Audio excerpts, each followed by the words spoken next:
राम राम, सत श्री अकाल, आदाब। कैसे हैं आप लोग? आपका प्यारा दोस्त सुमित आ गया है एक और नया वीडियो लेकर के, एक और नया टॉपिक लेकर के। Title India versus Korea.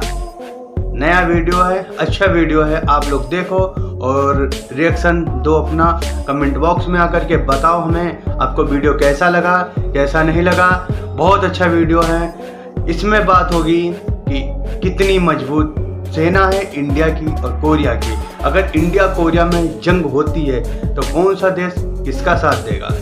India की कितनी मिलिट्री पावर है, कोरिया की कितनी मिलिट्री पावर है। तो आज हम बात करते हैं इंडिया वर्सेस कोरिया। चलो मेरे प्यारे दोस्तों, और आप लोग सपोर्ट करो इसी तरीके से, और हमारे चैनल को सब्सक्राइब करो, लाइक करो और शेयर करो। ठीक है भाई, तो चलते हैं वीडियो पे। जय श्री राम। 1 2 3 और गो। सिक्योरिटी काउंसिल के रिपोर्ट के हिसाब से नॉर्थ कोरियन हैकर्स ने दुनिया भर से 50,000 करोड़ के क्रिप्टो करेंसी और फॉरेन करेंसीज की चोरी की थी। लेकिन इतिहास पर अगर थोड़ी सी नजर डाली जाए ना, तो ये उनके लिए कोई नई बात नहीं है। नॉर्थ कोरिया के हैकिंग के कई ऐसे केसेस दुनिया के सामने आए हैं, जिसका शिकार 2018 में इंडियन कॉस्मोस बैंक भी हुआ था, जहां से हैकर्स ने पूरे 101 करोड़ रुपयों की चोरी की थी। लेकिन ये सब अकेले करना नॉर्थ कोरिया की बस की बात नहीं है। इसमें उसकी मदद की थी चाइनीज हैकर्स ने। चाइना नॉर्थ कोरिया के साथ अपने हैकर्स से लेकर अपनी न्यूक्लियर टेक्नोलॉजी सब कुछ शेयर करता है, जिसके दम पर नॉर्थ कोरिया आए दिन हर दूसरे देश को परमाणु हमले की धमकियां देते फिरता है। और इसी के खिलाफ इंडिया ने भी 2017 के वैंकूवर टॉक्स में अपनी आवाज उठाई थी। लेकिन इसके पीछे का कारण सिर्फ ये धमकियां नहीं थी, बल्कि नॉर्थ कोरिया के पास एक ऐसी परमाणु मिसाइल है जिसकी रेंज, यानी कि जिस दूरी तक वो जा सकती है ना, नॉर्थ कोरिया में बैठे अपने मास्टरों के इशारों पर वो पूरे दुनिया को पल भर में मिटा सकती है। और नॉर्थ कोरिया अपने खिलाफ आवाज उठाने वालों के साथ क्या करता है, ये तो डोनाल्ड ट्रंप को दी उनकी धमकियों से साफ सामने आता है। 누군 결코 나와 우리 국가를 상대로 전쟁을 걸어오지 못합니다. 범터 전역이 우리의 핵 타격 사정권 안에 있으며 핵 단추가 내 사무실 책상 위에 항상 놓여 있다는 것, 이는 결코 위협이 아닌 현실임을 똑바로 알아야 합니다. तो अब सोचो, अगर कल को नॉर्थ कोरिया और इंडिया की जंग हुई तो उसका दृश्य कैसे होगा? आखिर जीत किसकी होगी, इंडिया या नॉर्थ कोरिया? वेल इन्हीं सारे सवालों का जवाब जानेंगे हम in our today's video titled what a war with North Korea would look like. अब फ्रेंड्स, सबसे पहली चीज जो होगी ना, वो ये होगी कि दोनों भी देश अपने एलाइज ढूंढेंगे जो इस जंग में उनका साथ देंगे। तो चलिए पहले जानते हैं कि टीम इंडिया का हिस्सा कौन बनेगा। नंबर 1, यूएस इंडिया के स्ट्रॉन्गेस्ट एलाइज में से एक है। Let me explain why. Well, US India का बायलैटरल ट्रेड ही 11.16 लाख करोड़ का है, और सिर्फ 2020 में ही यूएस कॉलेजेस में भर्ती हुए इंडियन स्टूडेंट्स के थ्रू यूएस की इकोनॉमी को पूरे 60,000 करोड़ का प्रॉफिट हुआ था। और ऐसे में क्यों यूएस नॉर्थ कोरिया का पक्ष लेगा? क्या उसे इंडिया का दिल दुखा के ये सारे इंडियन इन्वेस्टमेंट्स गंवाने हैं क्या? स्पेशली जब नॉर्थ कोरिया बात बात पे यूएस को परमाणु हमले की धमकियां देते। दरअसल नॉर्थ कोरिया और यूएस के खराब संबंधों का कारण है कोरिया का बंटवारा। उस समय साउथ कोरिया यूएस के कंट्रोल में था, और नॉर्थ कोरिया इंडिपेंडेंट होने के बावजूद रशिया और चाइना के बैकिंग पे था, जिनके इन्फ्लुएंस से ऑब्वियसली वो भी एंटी अमेरिकन हो गया। और एक चीज ये है कि साउथ कोरिया में आज भी यूएस के 28,000 सैनिक मौजूद हैं, और यही बात किम जोंग उन को बहुत खटकती है। ये कहीं यूएस साउथ कोरिया से नॉर्थ कोरिया पे इजीली हमला ना कर दे। Number 2, Japan. इंडियन इकोनॉमी का तीसरा सबसे बड़ा इन्वेस्टर जापान है, क्योंकि 2000 से 2019 के बीच जापान का इंडिया में एफडीआई यानी फॉरेन डायरेक्ट इन्वेस्टमेंट पूरे 22 लाख करोड़ का था। प्लस इसके अलावा और भी बहुत सारी जापानीज कंपनियां हैं जो इंडियन मार्केट्स में इन्वेस्ट कर रही है और इंडियन मार्केट में लिस्टेड है।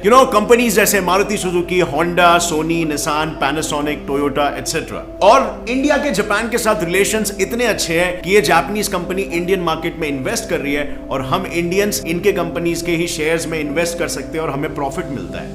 एज ये कंपनीज ग्रो हो रही है, इनका बिजनेस ग्रो हो रहा है। और similarly state bank of India, HCL, OYO, Infosys, ऐसी बड़ी बड़ी Indian companies Japanese stock market में लिस्टेड है। सो इस तरीके से एक अच्छा म्यूचुअल वैल्यू एक्सचेंज चलता है। बट स्टॉक में आपको अपने इन्वेस्टमेंट पे रिटर्न कितना मिलता है? फॉर एग्जाम्पल के लिए पैनासोनिक का रिटर्न ऑन इन्वेस्टमेंट देख लो, 2016 में उसके स्टॉक की जो वैल्यू थी वो 260 रुपीज थी और आज यानी कि 2021 में इसके शेयर की वैल्यू 314 रुपीज है, यानी 6 साल में सिर्फ 1.2% रिटर्न ऑन इन्वेस्टमेंट। अब इसकी जगह पे क्रिप्टो करेंसीज को ले लो। अब क्रिप्टो करेंसी इंडिया और जापान दोनों में बिल्कुल लीगल है और जापान ने तो इसे लीगल प्रॉपर्टी तक करार कर दिया है। यहां तक कि जापान ने इसे अपने पेमेंट सर्विस एक्ट में भी इंक्लूड कर लिया है as an official method of payment, ताकि लोग इसमें ट्रेड कर सके और इसे एक्सचेंज के रूप में भी ले सके। और ये सब आखिर जापान क्यों कर रही है?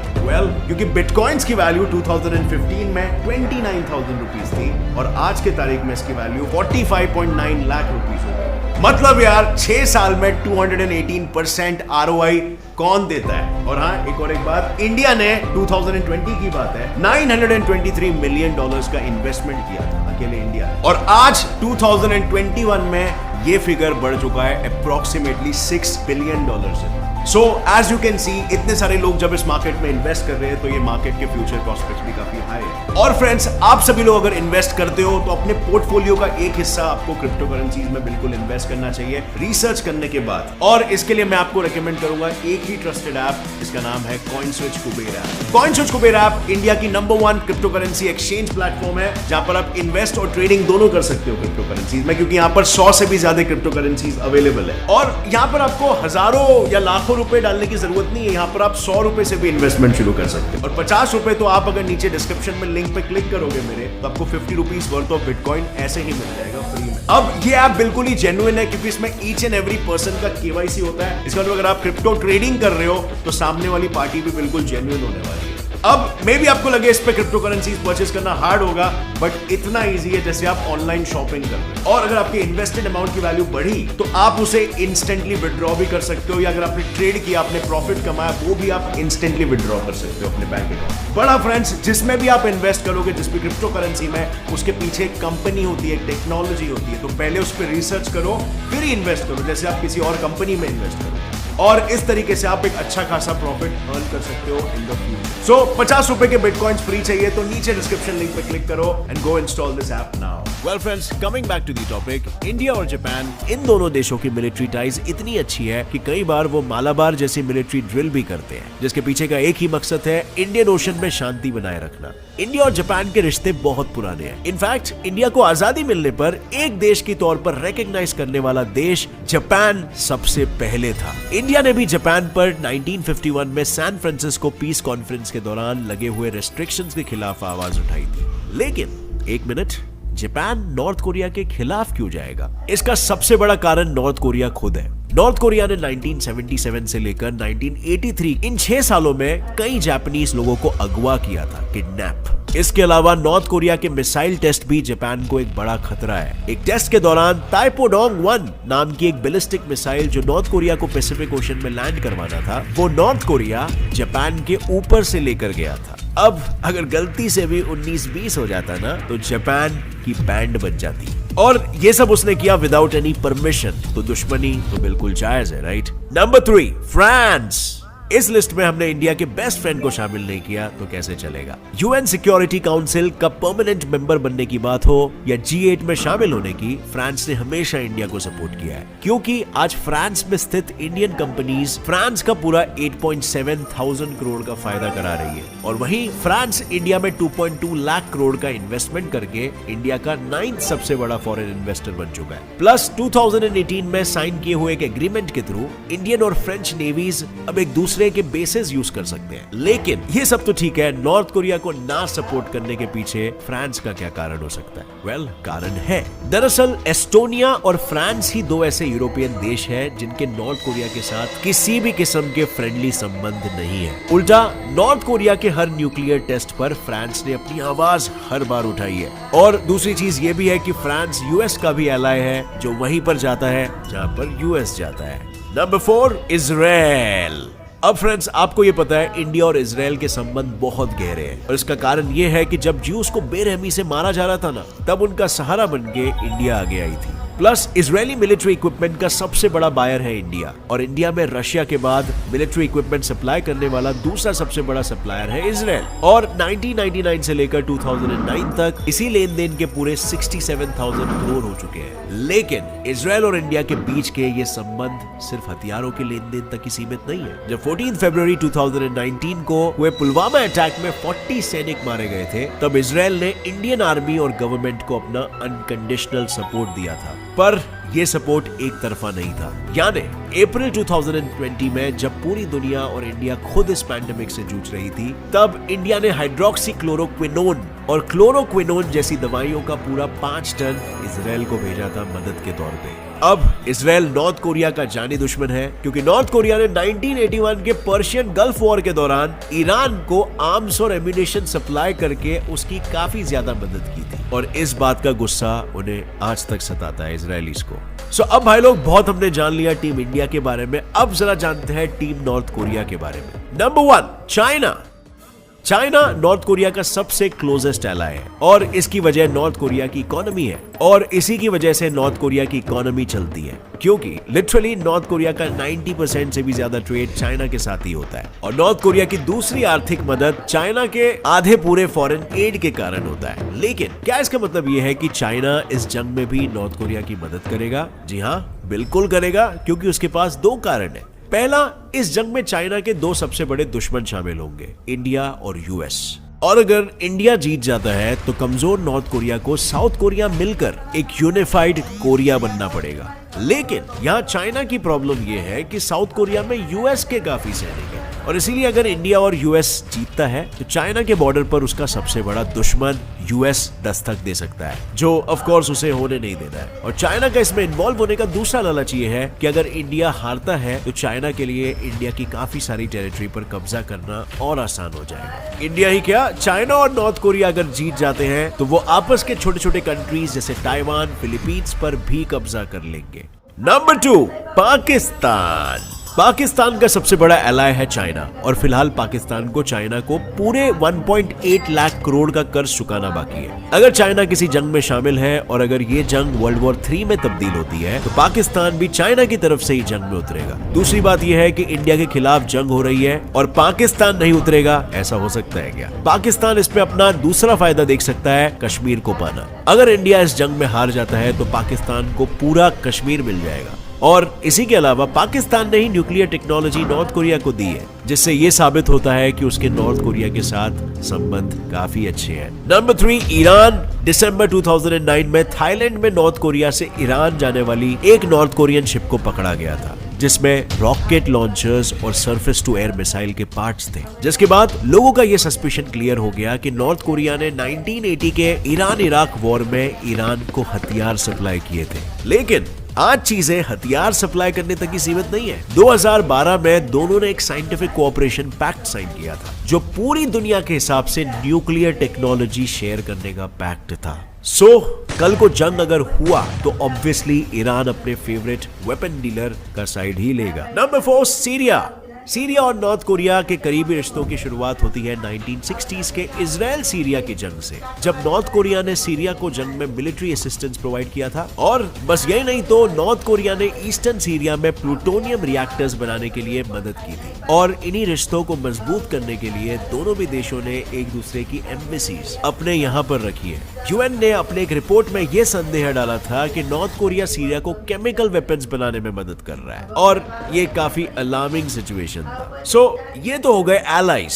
लेकिन अगर ये जंग हुई तो इंडिया या नॉर्थ कोरिया में से कौन जीतेगा? सबसे पहले तो दोनों देशों के डिफेंस बजट को कंपेयर करते हैं। India 4.5 lakh crore, north Korea सिर्फ और सिर्फ 1.2 लाख करोड़। वहीं इंडिया की मिलिट्री स्ट्रेंथ है 35 लाख, नॉर्थ कोरिया की मिलिट्री स्ट्रेंथ है 18 लाख। और ऐसे में तो अगर 2-2 हाथ हुआ तो इंडिया चुटकी में जीत जाएगा। लेकिन एक मिनट, हथियारों को कंपेयर करना भी बाकी है। बेसिकली नॉर्थ कोरिया का हथियार जिससे इंडिया को सबसे ज्यादा सावधान रहना चाहिए वो है इंटरकॉन्टिनेंटल बैलिस्टिक मिसाइल ICBM, यानी ह्वासोंग 15, जिससे दुनिया की सबसे बड़ी रोड मोबाइल मिसाइल माना जाता है, क्योंकि इसकी रेंज 13,000 किलोमीटर है। इसका मतलब ये पूरे दुनिया में कहीं पर भी स्ट्राइक कर सकता है पिन पॉइंट लोकेशन के साथ। ये पल भर में ही इंडिया के किसी भी शहर को राख में तब्दील कर सकता है, बस सिर्फ किम जोंग मोटू अंकल को नॉर्थ कोरिया में बैठ के बटन दबाना है। इसके अलावा एक और एक चीज है जो इंडिया को घाटे में डाल सकती है, वो है इंडिया का लंबा समुद्री तट। क्योंकि नॉर्थ कोरिया के पास 80 सबमरीन्स है और 5,000 रॉकेट लॉन्चर्स हैं, तो वो इंडिया को थ्रू वाटर्स अटैक कर सकते हैं। और वहीं डिफेंस में इंडिया के पास 18 सबमरीन्स है और 290 रॉकेट लॉन्चर्स हैं। लेकिन